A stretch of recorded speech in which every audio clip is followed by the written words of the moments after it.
Bienvenue à tous pour ces apérophones. Le thème de ce soir, donc, c'est l'étude des phasmes par les photos. Et on a la chance d'avoir Philippe Lelon, membre fondateur, président peut-être d'ailleurs, d'Asper, l'association dédiée à l'étude des phasmes. Trésorier, simplement. Trésorier simplement, c'est déjà beaucoup. Qui va donc nous faire cette présentation. Donc l'objet, c'est une présentation comme d'habitude, une petite présentation illustrée, puis ensuite un échange avec ce spécialiste, et ensuite la réponse à vos questions diverses et variées sur cette thématique-là. Donc je laisse la parole à Philippe et je vous souhaite une bonne conférence. Donc, je me présente. Donc, je suis Philippe Lelon. Je travaille, enfin, façon de parler, je suis purement amateur, hein, en fin de compte. Il n'y a pas vraiment de professionnel dans le domaine, enfin, au moins en France. J'étudie, disons, les phasmes depuis un peu plus de 45 ans, ce qui me donne un certain âge, et les phasmes de la France métropolitaine depuis un peu plus de 40 ans. Donc, je commence à bien les connaître. Et j'en ai vu des milliers. Donc, sinon, j'ai fondé l'association Asper, c'était en 1997. Et on est très peu nombreux, hein, on n'est que des gens qui travaillent sur les phasmes, donc on est 5 membres. Et on fait que ça. Donc, on travaille essentiellement sur la métropole. Et après, le plus gros de notre activité, c'est au niveau des Antilles et de l'Amérique du Sud. Donc on fait toutes les Antilles, toutes les îles et une bonne partie de l'Amérique du Sud. Enfin, on essaie de travailler dessus. Là, le nombre de phasmes est beaucoup plus important, hein. Là, c'est en centaines. Ici, il n'y en a que 3 autochtones. Voilà. Donc, je vais commencer maintenant à rentrer un peu dans le vif du sujet. Voilà, donc par exemple, là, j'ai pris une photo avec un phasme, hein, qu'on voit dessus. Et donc, malgré qu'il soit bien caché par des feuilles, on verra qu'il est relativement facile à identifier. Donc on va voir ça au cours de route. Donc je vais vous parler des FASP en métropole, donc une présentation assez rapide. Après, comment les trouver et où les trouver. Les éléments clés à regarder pour l'identification. Après, on va regarder donc l'identification des femelles, l'identification des mâles, donc entre guillemets, parce que ce sont surtout des gynandromorphes. L'identification des œufs. Bon, normalement, on ne les trouve pas dans la nature, mais enfin, si vous trouvez un phasme qui vient de pondre, ça permettra d'aider à l'identification. Identification des jeunes. Alors là, je ne vais parler que du premier stade, parce qu'après, ça devient beaucoup plus difficile à identifier. Et après, je vais vous montrer des exemples de différentes photos, et on verra ensemble comment les identifier. Voilà. Donc voilà, donc le programme. Donc on va attaquer sur la présentation des phasmes de métropole. Bon, j'aime pas trop le terme de métropole, hein, mais bon, c'est pas évident de trouver un nom qui convienne, parce qu'entre hexagone, continental, un coup il y a la Corse, un coup il n'y a pas la Corse, un coup il y a les îles où ils n'y sont pas. Donc on va parler de métropole. De temps en temps, je dirais la France, parce que par abus de langage, mais ça sera bien la métropole.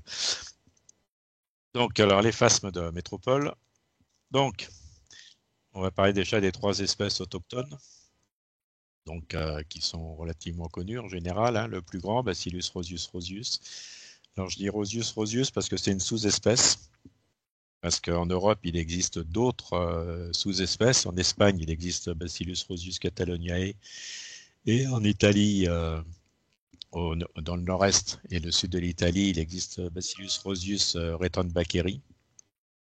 Donc nous c'est un Bacillus rosius rosius. Donc on l'appelle le phasme de Rossi ou le phasme étrusque, ça dépend des gens. Et il fait en gros une dizaine de centimètres de longueur. Donc c'est quand même un très gros insecte, hein, pour la France. Après, le deuxième, c'est un peu plus petit, c'est le phasme gaulois, le Clonopsis gallica. Bon, moi, je vais surtout utiliser les noms latins, hein, parce que je n'ai pas l'habitude d'utiliser les noms vernaculaires. Donc lui, il fait 7 centimètres de long. Alors quand je parle de longueur, hein, c'est du début de l'extrémité de la tête à l'extrémité de l'abdomen. Je n'inclus jamais les antennes et les pattes dans les longueurs. Donc c'est vraiment la longueur du corps. Voilà. Donc, oui, donc le plus petit, c'est Pycnacaria mazzetti. Alors, donc, appelé phasme de Mazzetti, et à tort, on l'appelle phasme espagnol, parce qu'avant, il s'appelait Pycnacaria hispanica, et en réalité, cette espèce, elle est uniquement espagnole. Et encore avant, on l'appelait Leptinia hispanica. Bon, c'est un phasme qui a beaucoup changé de nom, donc ça facilite pas les choses. Donc aujourd'hui, il vaut mieux dire phasme de Mazzetti ou Pycnacaria mazzetti. Donc lui, par contre, il est tout petit, il fait que 5 cm de long. Donc c'est une petite bête, mais qui est relativement abondante. Alors en France, on entend toujours dire il n'y a que 3 espèces et il n'y a que des femelles. Donc on va voir que c'est pas tout à fait vrai. Et je vais vous montrer ce qu'on peut voir actuellement en France. On peut voir tous ces insectes. Je les ai vus, donc je sais qu'ils y sont. Et quand je parle de présence, ce sont des souches établies. Hein. C'est pas juste un phasme qui est apparu un jour dans une observation et qu'on ne revoit plus du tout après, qui était issu d'un élevage. Là, ce sont vraiment des souches établies. Donc on a toujours nos 3 phasmes autochtones, mais il peut arriver qu'il y ait par exemple chez Clonopsis gallica un faux mâle, donc il a un gynandromorphe, donc il a cette tête-là qui est un peu plus petit. Pycnacaria mazzetti, je n'ai jamais observé de gynandromorphe, malgré mes nombreuses recherches. Et pour Bacillus rosius, il existe par contre des véritables mâles, mais uniquement dans la région de Marseille. Donc ça, j'ai pu travailler dessus et j'ai une publication qui est en cours d'écriture sur le sujet. Voilà. Après, on retrouve 2 phasmes alloctones, donc Carosius morosus, qu'on va voir sur une cartographie tout à l'heure. Donc c'est un phasme d'origine asiatique qui s'est très bien implanté en métropole depuis pas mal de temps. Lui, il est apparu dans les années 2013 à peu près, au niveau de l'île de Sein, et 2019 au niveau de la côte basque. Et maintenant, on commence à voir apparaître un autre phasme asiatique aussi, qui est Ramulus artemis, qui est relativement bien implanté aussi maintenant, et lui, il est apparu en 2014 au niveau de l'étang de Berre. Donc, il n'existe pas de gynandromorphe actuellement connu pour Ramulus artemis et Pycnacaria mazzetti, mais je vais quand même vous montrer à quoi ça pourrait ressembler si jamais il y avait des gynandromorphes qui apparaissent dans la nature. Alors pour Pycnacaria mazzetti, donc c'est l'espèce la plus proche, c'est Pycnacaria lelongi, porte mon nom. Donc c'est un peu, elle est encore plus petit. Hein, là, on voit que c'est un animal qui fait 3 cm et demi de longueur. Et sinon, pour Ramulus artemis, l'espèce la plus proche, c'est Ramulus taille. Donc, s'il y avait des gynandromorphes trouvés, ils ressembleraient à ça. Donc, ça permettra éventuellement de les identifier si on les voit. C'est bon. Donc voilà, donc on peut voir quand même finalement, à partir des 3 phasmes autochtones, on peut voir quand même un bon nombre de spécimens en métropole. Donc, vite fait sur la répartition géographique. Alors, je dis qu'il faut faire attention parce que ce n'est pas le seul critère à prendre en compte. Ça dépend où on se trouve. Donc, sur le Clonopsis gallica, donc le phasme gaulois, donc c'est l'espèce la plus répandue, et très largement répandue, en fin de compte. Si on prend le Pycnacaria mazzetti, qui est l'espèce autochtone la plus abondante après Clonopsis gallica, on voit qu'il y a quand même déjà, c'est très localisé au sud de la France, avec une petite partie en Ariège et une petite partie dans le Lot. Après, le Bacillus rosius, qui est l'espèce la plus rare dans les phasmes autochtones. Donc en rouge, c'est juste la zone où on arrive à trouver des mâles. En bleu, c'est toutes les femelles qui ont pu être découvertes et que j'ai pu aussi rencontrer. Et après, donc, les phasmes alloctones, donc Carosius morosus en Bretagne et au Pays Basque, et les Landes. Et Ramulus artemis, qui donc lui est en train de coloniser gentiment toute la côte méditerranéenne et commence à apparaître au niveau du Pays Basque et des Landes. Donc ça, c'est lié à des éleveurs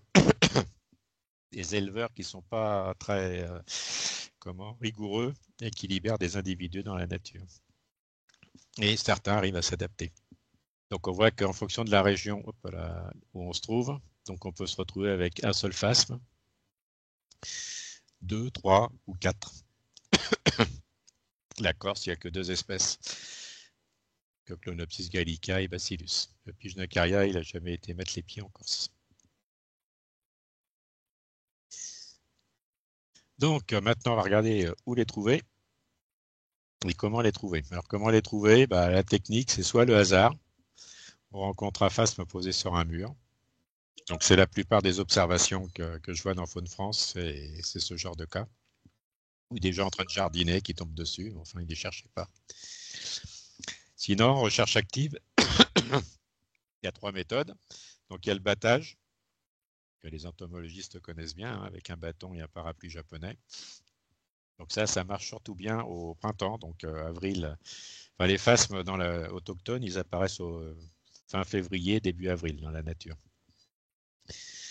Donc par battage, quand ils sont tout petits, on glisse le parapluie sous un buisson et on tape et les petits tombent dans le parapluie.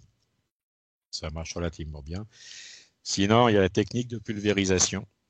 Alors ça se pratique le jour. On prend un pulvérisateur et on pulvérise de l'eau sur les massifs. On va voir les plantes après. Ça marche surtout quand il fait très chaud. Parce que le contraste entre l'eau qui est relativement fraîche et la chaleur du buisson, ça les fait sursauter. Et du coup, un phasme qui bouge, on arrive à le voir.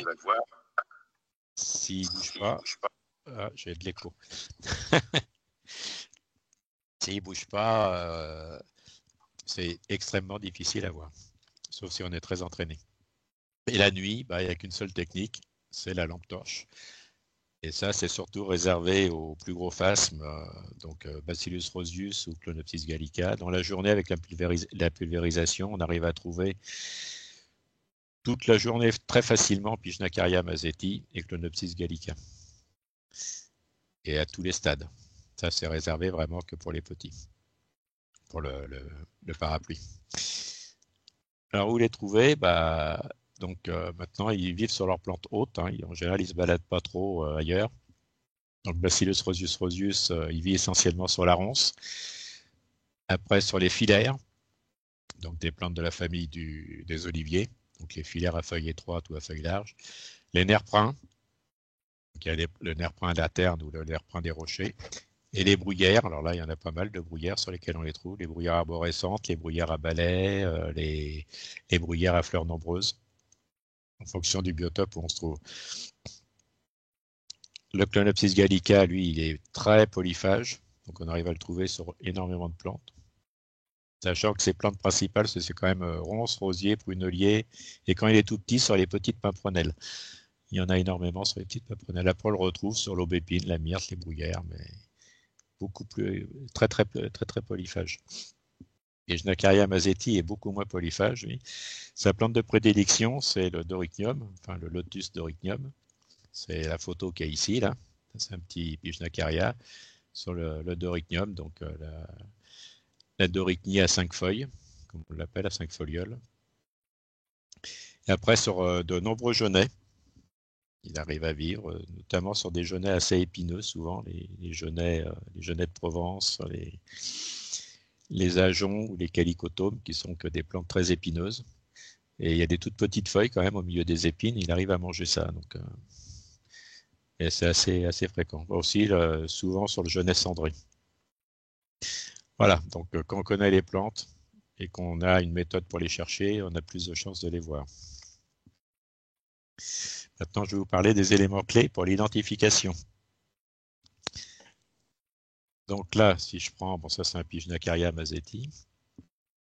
Donc les 2 premiers points importants, c'est la zone de la tête avec les antennes.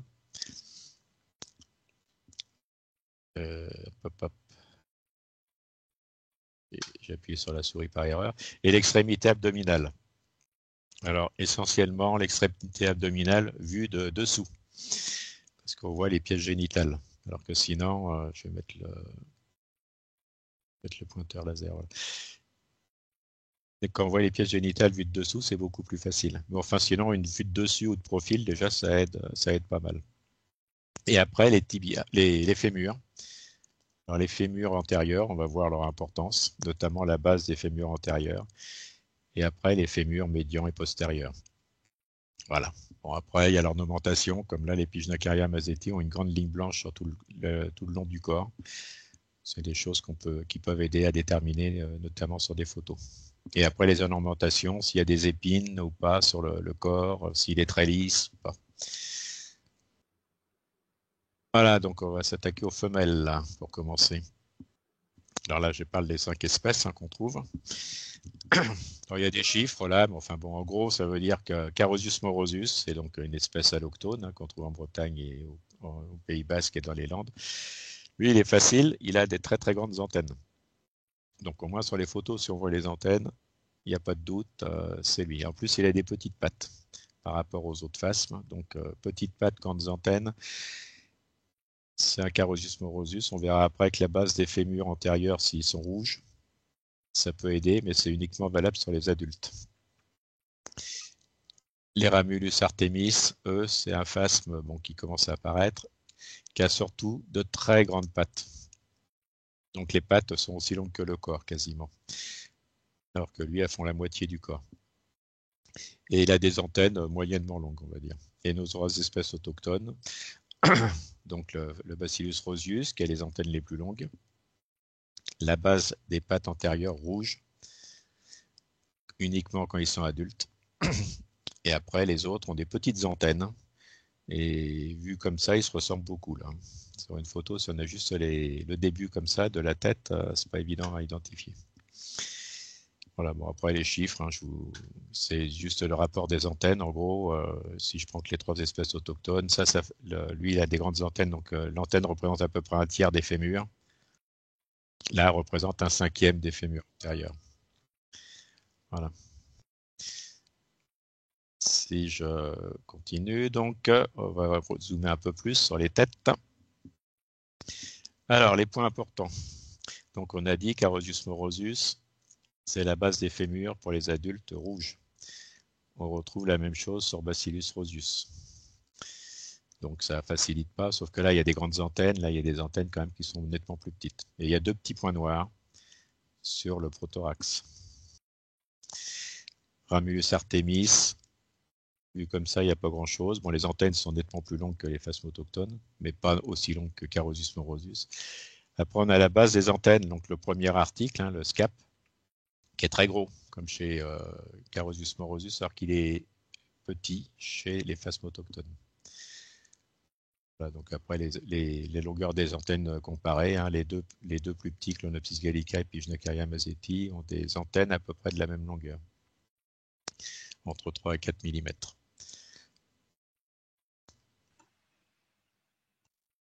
Donc, vue de profil. C'est important sur les photos aussi, parce que là, on va avoir d'autres critères qui vont apparaître. Donc, Carausius morosus, on a dit, la base des fémurs antérieurs qui est rouge vif, une tête ovale, des grandes antennes. Ramulus artemis, c'est une tête ronde, et des fémurs antérieurs en dents de scie. Alors ça, on arrive à le voir assez bien sur les photos, parce que les épines sont assez importantes quand même. Et puis, il a une espèce de masque au niveau de la tête, avec ses antennes un peu plus longues. Le Bacillus roseus, qui est souvent confondu avec Carausius morosus, à cause de ses pattes, la base des fémurs antérieurs rouges à l'intérieur, sauf qu'on peut voir que l'extérieur des fémurs est noir chez Bacillus, alors qu'il est concolore chez Carausius morosus. Après, vue de profil, Clonopsis gallica, Pycnocaria mazzetti, il n'y a pas grand-chose qui les différencie. Bon, il y a toujours la petite ligne blanche chez Pycnocaria mazzetti, mais enfin, si on voit qu'une tête, c'est pas facile. Au niveau longueur des antennes, donc on l'a vu, les deux plus petits Clonopsis gallica, Pycnocaria mazzetti, c'est 3 à 4 mm de longueur. plutôt 3 pour Pycnacaria mazeti, plutôt 4 pour Clonopsis gallica, quasiment le double pour Bacillus rosius, et après, donc, Ramulus artemis, encore plus grand, et Carosus morosus, de très très longues antennes, qui atteignent l'extrémité des pattes antérieures. On les voit relativement bien en général sur les photos. Voilà les antennes des 3 espèces autochtones. Donc, le Bacillus rosius, alors il y a le critère du nombre d'articles, on peut les compter. Sur les photos, c'est pas toujours facile. Clonopsis gallica et Pycnacaria mazeti ont à peu près le même nombre d'articles. Donc on compte le premier article, c'est le SCAP, c'est celui-là. Et une particularité qui peut aider à différencier quand on l'aperçoit, c'est chez Pycnacaria mazeti, le 6e article est tout petit. Il fait moins d'un dixième de millimètre de longueur. Donc pour les photos, quand on a des bonnes qualités de photos, on arrive à le voir. Et ça, c'est spécifique de l'espèce mazeti au sein du genre Pycnacaria. Donc c'est vraiment une particularité importante. Et en France, tous les Pycnacaria ont tous ce petit article identique, donc ils sont tous bien de la même espèce. Chose que j'ai vérifiée. Alors maintenant, si on regarde l'extrémité abdominale, alors là aussi, il y a des critères très, très intéressants. Carosus morosus, l'extrémité abdominale vue de dessus, ça forme un W. On le voit pas des fois assez bien sur les photos. Ramulus artemis, on a l'impression que c'est coupé net, c'est angle droit. Pycnacaria mazeti, lui, il a une extrémité abdominale très pointue. Donc ça, c'est un critère classique pour l'identifier. Et nos 2 faces autochtones, ils se distinguent par le fait d'avoir une extrémité arrondie, mais surtout d'avoir des cercles qui dépassent largement l'extrémité abdominale. Alors que les autres, les cercles sont tout petits. Ils sont toujours cachés, vus de dessus, ils sont toujours cachés par l'extrémité abdominale. Et eux deux, donc on arrive à les différencier aussi par ce genre de critères. Et c'est un ensemble de critères qui permet d'arriver à l'identification, en fin de compte. Pas qu'un seul. Sauf quand on voit l'extrémité pointue de Pycnacaria mazeti, là c'est facile. Vue de profil, alors là c'est essentiellement les plaques sous-génitales. C'est cette partie-là qu'on appelle la plaque sous-génitale. Alors elle est relativement longue chez Pycnacaria mazeti, comme chez Clonopsis gallica, très courte chez Bacillus rosius, et ça laisse voir les pièces génitales qui sont en dessous, alors que chez Clonopsis gallica, ça cache entièrement les pièces génitales. Donc les cercles plus longs, on a vu, on voit bien que Pycnacaria mazeti, c'est tout petit. Et chez les faces maloctones, donc Carosus morosus, il a vraiment une plaque sous-génitale en forme de carène de bateau, assez caractéristique. Donc si on le voit de profil, là il n'y a pas de doute.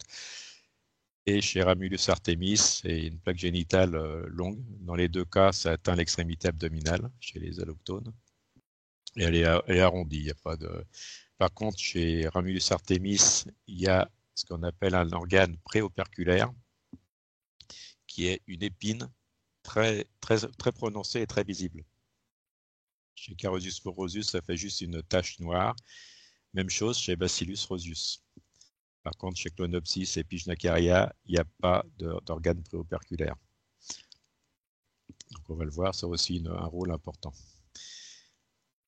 Donc en vue ventrale, donc, on retrouve les organes préoperculaires. Donc là, c'est une tache noire. Là, c'est l'épine, on ne la voit pas bien parce qu'on est vu de dessus, on la voyait bien tout à l'heure. Et chez Bacillus rosius, c'est la petite tache noire. Chez les 2 autres, donc Clonopsis gallica et Pycnacaria, il n'y a rien de visible. Donc là, on revoit bien les plaques sous-génitales. Assez longue, elle atteint le 10e segment abdominal chez Pycnacaria. Elle dépasse le début du 10e segment chez Clonopsis gallica. Chez Bacillus rosius, elle est seulement au niveau du milieu du 9e segment et on voit les autres pièces génitales qui sont dessous. Ça, c'est un point important. Toujours les cercles bien visibles. Et chez les alloctones, il n'y a pas grand-chose à voir, sauf que la plaque sous-génitale atteint bien l'extrémité de l'abdomen. Voilà, donc c'est plein de petits critères Et c'est tous ces petits critères qui permettent l'identification en fin de compte. Encore d'autres critères, il y en a toujours plein, hein. Si je regarde les fémurs médians chez Clonopsis gallica au niveau distal du fémur, il y a 2 épines, plus ou moins visibles. En général, c'est plus visible chez les phasmes de couleur brune que chez les phasmes verts. Et chez Bacillus rosius, on a 3 séries d'épines. Alors, elles sont plus ou moins développées. Chez les individus bruns, elles sont assez visibles. Chez les verts, des fois, ça fait que des petites taches noires. Enfin, bon, il y a 3 séries d'épines chez Bacillus, une série d'épines chez Clonopsis. Donc, des fois, quand on voit qu'une patte, on peut identifier le phasme. Si on regarde les fémurs antérieurs, Clonopsis gallica, il n'y a pas grand-chose à dire. C'est lisse, il n'y a rien de spécial. Même chose chez Pycnocaria mazzetti. Par contre, chez Bacillus rosius, on retrouve l'extérieur rouge, l'intérieur rouge, l'extérieur noir. Et il y a 5 séries de petites épines noires sur les pattes, enfin sur les fémurs antérieurs. Donc c'est un autre critère qui permet d'identifier. Alors on va regarder les mâles, enfin au moins ce qu'on peut appeler les mâles. Donc un véritable mâle chez Bacillus rosius. Donc ils sont très très filiformes, hein.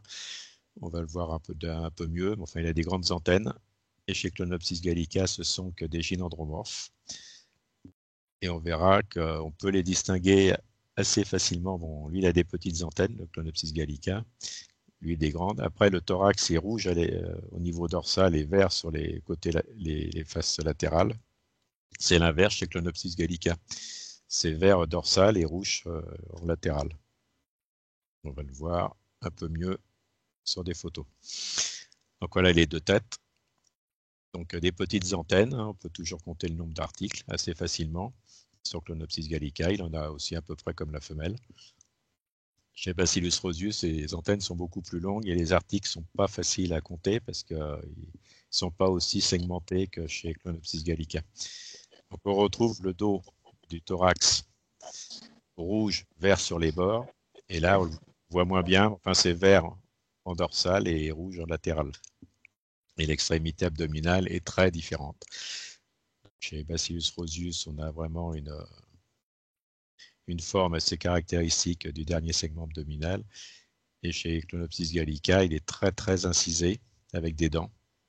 Et on a l'impression qu'il est pincé de chaque côté, donc il est souvent blanchâtre en plus. Bon, là, il faut pas s'y fier, hein, les cercles sont aussi longs l'un que l'autre. C'est parce que sur la photo, ils ne sont pas bien orientés. Mais... Voilà, donc ça permet de distinguer pour les autochtones, pardon. En vue dorsale, donc là j'ai mis les allochtones, mais enfin bon, c'est extrêmement rare de trouver ça. Des Carosius morosus, j'en ai vu 6 dans toute ma vie pour l'instant, des gynandromorphes. Ramulus, donc pour l'instant j'en ai jamais vu, donc ça c'est un Ramulus taille, mais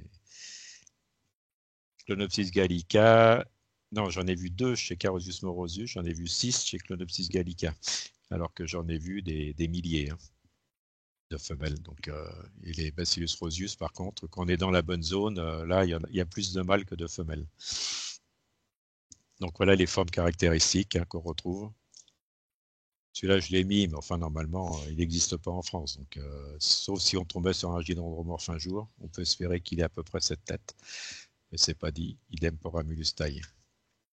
Carosius morosus, bon, on voit pas bien parce que chez les gynandromorphes, les pièces génitales sont souvent très très mal formées puisque c'est pas des véritables mâles. Donc il y a beaucoup de déformations et donc le dernier segment est très très incisé aussi, un peu comme chez Clonopsis gallica, mais il est tellement mal fait qu'on a du mal à voir. C'est souvent un mélange de mâles et de femelles, hein, les gynandromorphes. Donc en vue de profil, donc je dirais que les cercles sont aussi grands l'un que l'autre pour Bacillus et Clonopsis. Donc là, on voit bien que les pièces génitales, c'est un peu du n'importe quoi, mais enfin bon, elles sont là et souvent elles sortent à l'extérieur du corps. Enfin, c'est souvent assez moche les extrémités abdominales des gynandromorphes. Des fois, on tombe sur des beaux gynandromorphes. ça c'est rare. Voilà, et après en vue ventrale, par contre, on va surtout voir que chez Bacillus rosius, donc ça c'est comment la plaque sous-génitale, qui est ronde quasiment, alors que chez Clonopsis gallica, elle est triangulaire. Pour les autres, on voit quasiment rien, donc je passe. Et puis il y a de peu de chances pour que vous tombiez dessus de toute manière. Alors les œufs, ça peut arriver qu'on attrape un phasme mais qui pondre. Donc les trois autochtones, donc Pycnacaria mazzetti, l'œuf est quand même très typique. Hein. C'est un petit cigare très allongé. Clonopsis gallica et Bacillus rosius ont des œufs qui ont quasiment la même forme. Donc sachant que Bacillus rosius c'est le plus grand phasme, c'est lui qui fait les œufs les plus petits. Donc, et les plus grands œufs, c'est le phasme le plus petit. C'est un peu comme les kiwis et les autruches. Quoi. Et chez Carosius morosius, bon là c'est un œuf très typique. Hein, il n'y a pas de avec un petit bouton au bout qu'on appelle un capitulum, qui est vraiment un œuf très particulier. Et chez Ramulus artemis, c'est des œufs tout plats, donc longs et très plats. Voilà, donc c'est vraiment des formes particulières. Alors, juste pour le plaisir, je vais vous montrer le parallèle avec des graines de plantes. Voilà. Donc, c'est juste pour le plaisir des yeux. Hein. Donc ça, c'est l'œuf de Bacillus rosius, non, de Clonopsis gallica, c'est moi qui me trompe. Et donc, on voit que il y a chez les plantes, donc cette partie-là, ça s'appelle un hile. Donc, nous, on appelle ça une aire micropillaire. Et il y a un micropyle chez les graines, comme chez le phasme. Donc il y a vraiment autant le mimétisme est important au niveau des adultes, entre les branches, mais même les graines même les œufs ressemblent à des graines. Donc c'est assez fabuleux quand on y pense. Voilà, c'était pour le plaisir. Alors les jeunes, là ça va se compliquer un peu. Alors si on rencontre un petit Carosius morosius, c'est facile parce que lui, à tous les stades, il a toujours des très très grandes antennes. Au moins, lui, c'est facile. Ramulus artemis, il a des petites antennes, mais par contre, déjà tout petit, il a des très grandes pattes. Donc, ils sont marrons au premier stade. Nos trois autochtones, tous les trois sont verts. Il y en a un qui est entièrement vert, c'est Clonopsis gallica. Donc, quand on voit les antennes vertes, la même couleur que le corps, il n'y a pas de doute. Par contre, entre Bacillus rosius et Pycnacaria mazzetti, ils ont des antennes roses ou rouges. Donc c'est beaucoup plus dur. Donc on va voir un peu plus loin. Bien qu'assez rapidement, chez Pycnacaria mazzetti, l'extrémité abdominale est, dès les premiers stades, est déjà quasiment pointue, alors qu'elle reste arrondie chez les autres. Voilà, ça c'est aussi pour le plaisir. Donc c'est un Pycnacaria mazzetti au premier stade, un Clonopsis gallica au premier stade. Donc antenne verte pour Clonopsis, antenne rouge pour Pycnacaria. Et c'est surtout la différence de couleur, c'est que les Pycnacaria, ils ont un vert sombre. Les Clonopsis, c'est un vert très clair. Donc moi j'appelle ça vert poireau pour les Pycnacaria. Donc c'est aussi un petit critère qui des fois peut aider. Et ça devient quand même assez délicat. Et surtout différencier Pycnacaria mazzetti et Bacillus rosius qui ont tous les deux des antennes rouges. Alors la différence principale, c'est qu'on le voit des fois sur les photos, c'est que Bacillus rosius, on a l'impression que l'antenne elle est en deux parties. Alors qu'elle est, c'est un seul bloc chez Pycnacaria mazzetti, enfin la partie rouge. Donc à partir du troisième segment. Donc ça, des fois sur les photos, on voit nettement la scission entre les deux. Sinon, il n'y a quasiment pas de différence. Mis à part l'extrémité abdominale qui est légèrement pointue chez les tout petits Pycnacaria. Et bien maintenant, on va passer, avec tout ça, on va passer aux exemples. Et on va pouvoir tester. Donc le premier phasme que je vous ai montré, et ben, on arrive à l'identifier parce que déjà, sur la photo, on ne le voit pas bien, mais on voit ici la petite tache noire qui est l'organe préoperculaire. Il a des antennes relativement longues avec beaucoup d'articles. Hein. De par sa morphologie générale, on voit que c'est un phasme autochtone de toute manière. Et on retrouve le fémur antérieur, l'extrémité extérieure noire, l'intérieur rougeâtre, on a du mal à voir, et on voit les 5 petits points noirs. Donc c'est un Bacillus rosius en photo. Voilà, bon, on peut compter les articles, mais enfin comme la feuille cache l'extrémité, on voit qu'il y en a plus que 13, donc par rapport à Clonopsis gallica, c'est pas la même chose. Donc même un phasme, on ne voit pas certains détails, on arrive à l'identifier. On va passer à d'autres photos, histoire de s'amuser. Alors elles sont exprès, elles ne sont pas de très bonne qualité, c'est toujours parce que c'est souvent le cas.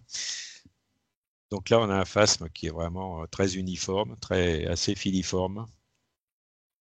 Il n'a rien de particulier, on va dire. Il a une extrémité, enfin on ne le voit pas bien là, mais il a une extrémité arrondie. Je vais essayer de zoomer pour voir si ça marche, on ne sait jamais. Voilà, enfin il a une extrémité arrondie. Rien de particulier. C'est un Clonopsis gallica avec des petites antennes. Il n'y a pas de couleur rouge ou noire au niveau des fémurs antérieurs. Il n'y a pas d'épines particulières. Donc c'est un Clonopsis gallica. Là à côté, on a un phasme très filiforme avec des antennes assez longues. En plus, qui est sur une plante qui est une bruyère. Donc ça peut indiquer quand même. Donc c'est un mâle ou un gynandromorphe. On voit que le dos est rouge, les côtés latéraux sont verts. L'extrémité abdominale est un peu arrondie, comme on avait vu tout à l'heure. Donc c'est un mâle de Bacillus rosius avec des antennes assez longues. Par contre, on ne retrouve pas, comme chez la femelle, l'intérieur des fémurs rouges ou des choses comme ça. Là, on a un phasme, je vais retirer le zoom. Là, on a un phasme qui est très trapu, beaucoup plus que les autres avant, là, qui a des antennes très longues. Donc on voit que les antennes, on les aperçoit là, hein, elles arrivent jusqu'au bout des pattes. On aperçoit la base des antennes, la base des fémurs antérieurs rouge et l'extrémité abdominale qui est en W. Ça, enfin après ce qu'on voit dessous, c'est la plaque sous-génitale hein, qui atteint quasiment l'extrémité abdominale. Donc ça, c'est un phasme alloctone, c'est Carosius morosus. Ce petit phasme là qu'on voit de profil, là, alors on le voit pas très bien, mais enfin l'extrémité abdominale est pointue. Les antennes sont rouges et il y a une grande ligne blanche sur tout le long du corps. C'est Pycnocaria mazzetti, qui est sur sa plante de prédilection, donc le Lotus zorygnium. À côté, c'est un peu plus délicat parce qu'il y a une ligne blanche, mais il ne faut pas s'en plusifier. Il y a des antennes rouges, l'extrémité abdominale est arrondie. Par contre, c'est un phasme qui est sur une plante qui s'appelle le nerprin, à la terne, chose que Pycnocaria mazzetti ne va jamais sur cette plante. Et ça, c'est une plante nourricière de Bacillus rosius. Donc ça, c'est un jeune Bacillus rosius. Il n'a pas encore, enfin, il doit être au stade 3 ou 4. Là, on voit un petit peu de rouge au niveau de la base des fémurs antérieurs, mais bon, c'est pas toujours le cas. Donc des fois, ils ont quand même, les individus verts ont des fois quand même une petite ligne blanche, mais elle est quand même beaucoup plus fine et délicate que celle de Pycnocaria mazzetti. Donc si on va passer sur d'autres exemples. Alors là, on a toujours un phasme filiforme. Donc a priori, quand ils sont filiformes à ce point, c'est des mâles. Alors, bon, on ne le voit pas très bien là, mais bon, le dos est ici, là, mais le dos est vert et les côtés sont rouges. Donc ça oriente vers Clonopsis gallica et on voit des antennes avec des segments très, très marqués et relativement courtes. Donc ça, c'est aussi un critère du gynandromorphe de Clonopsis gallica. Et on devine que l'extrémité abdominale est très, très fendue, enfin avec un sillon très profond. Donc c'est bien gynandromorphe de Clonopsis gallica. Ici sur rosier. Alors là à côté, ben là c'est un phasme facile à reconnaître, hein, qui est assez trapu aussi. Je retire le zoom. Donc la base des pattes rouges, des antennes relativement longues, on va dire, c'est pas évident, mais donc ça c'est Bacillus rosius. Bon, pour moi c'est facile. Je conviens que ce soit difficile pour d'autres. Enfin, après quelques milliers de phasmes, je commence à les reconnaître, même quand les photos sont floues. Et on voit les deux petits points noirs qu'il y a sur le prothorax. Des fois, c'est assez délicat. Et là, on peut voir aussi les petites taches, les 5 petites taches noires sur le fémur antérieur. On devine l'extrémité du fémur antérieur, la base noire et l'intérieur rouge. Donc voilà, et l'extrémité abdominale arrondie, les cercles qui dépassent. Donc ça, c'est du Bacillus rosius typique. À côté, là, c'est la même espèce, hein, avec 3 couleurs différentes. La couleur chez les phasmes, elle n'a aucune importance. Hein. Ils peuvent être vert, beige, brun ou gris, tigré. Ça dépend sur quelle plante ils ont fait leur mue et la lumière qu'il y avait au moment où ils ont fait leur mue. Donc là, c'est des phasmes assez fins quand même. Pas aussi filiformes qu'un mâle, mais des toutes petites antennes, d'un corps assez lisse, il n'y a pas d'ornementation particulière. On devine que l'extrémité abdominale est arrondie. On voit que les cercles dépassent largement de l'extrémité abdominale. Les antennes sont de la même couleur que le corps. Les individus verts n'ont pas de ligne blanche particulière. Donc ça, c'est Clonopsis gallica. Allez, là, on va passer à un autre. Alors, un phasme qui est assez fin quand même, globalement. Et des antennes beaucoup plus longues que ce qu'on a pu voir jusqu'à présent. Et je vais zoomer, mais le corps est très granuleux. Et là, on ne le voit pas bien sur la photo, mais les fémurs antérieurs sont en dents de scie. Donc ça, c'est un phasme alloctone, c'est Ramulus artemis. Alors ça, c'est la forme brune. On le voit le plus souvent sous la couleur verte, avec un masque brun au niveau des yeux. Les couleurs brunes est plus difficile à identifier. Voilà, pour ces petites bêtes, on continue à regarder d'autres. Voilà, c'est des tout petits, les premiers stades. Donc on disait que c'était pas évident. Donc premier stade, grandes antennes, très grandes antennes aussi longues que les pattes. Donc là, il n'y a aucun doute, hein, c'est le Carosus morosus. Plus c'est des phasmes bruns, légèrement mouchetés. Mais... À côté, c'est des petites antennes, des pattes immenses et une tache noire sur le derrière. C'est un Ramulus artemis. Et après, nos 3 autochtones. Donc ici, j'ai zoomé, on verra mieux. Voilà, donc antenne rouge. Donc c'est soit Bacillus, soit Pycnacaria. Alors, on va mettre comme ça, si vous voyez là. Donc les antennes sont la partie rouge est un seul bloc. Ici, on devine qu'il y a bien deux petites zones. Donc ça, celui-là, c'est un Bacillus rosius. Et l'extrémité abdominale est arrondie. Enfin bon, des fois, il faut me croire sur parole. Et là, on commence à deviner l'extrémité pointue de Pycnacaria mazzetti. Et on commence même dès le premier stade à avoir une ligne blanche sur le corps. Par contre, la ligne blanche chez Pycnacaria, qu'il soit vert ou brun, elle est présente. Alors que chez les petites lignes plus fines, chez Bacillus ou Clonopsis, c'est uniquement chez les individus bruns en général. Et là, un phasme qui est entièrement vert avec des petites antennes vertes, une extrémité abdominale arrondie, c'est un Clonopsis gallica. Bon, sachant qu'ils sont petits, hein, ces phasmes, ils font 10 mm de long à la naissance. Ils sont un peu plus longs ici, lui il fait 15 et lui il fait entre 10 et 15.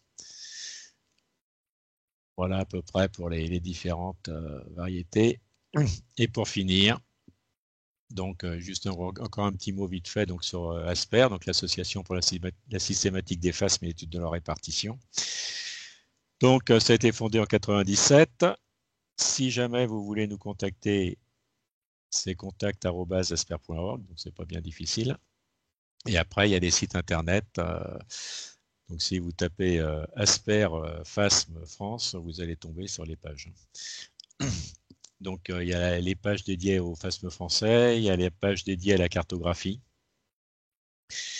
et les pages dédiées à la liste de tous les articles qu'on a pu écrire. Alors, je ne les compte pas, il y en a beaucoup. Il y en a encore en cours d'écriture.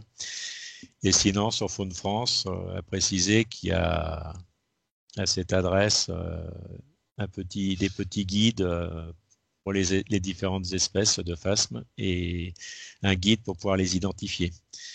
Le seul qui n'est pas encore dedans, c'est Ramulus artemis, puisque c'est le dernier arrivé en métropole, il n'est pas encore inclus dans les données. Sachant que de toute manière, dans Faune France, il ne peut pas être référencé, puisque l'espèce n'est pas référencée dans Faune France. Donc en général, pour l'instant, je marque phasme indéterminé. Dans les remarques, je précise le nom de l'espèce.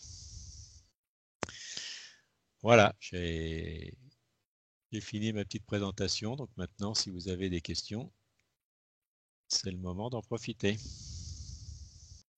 Merci beaucoup, Philippe.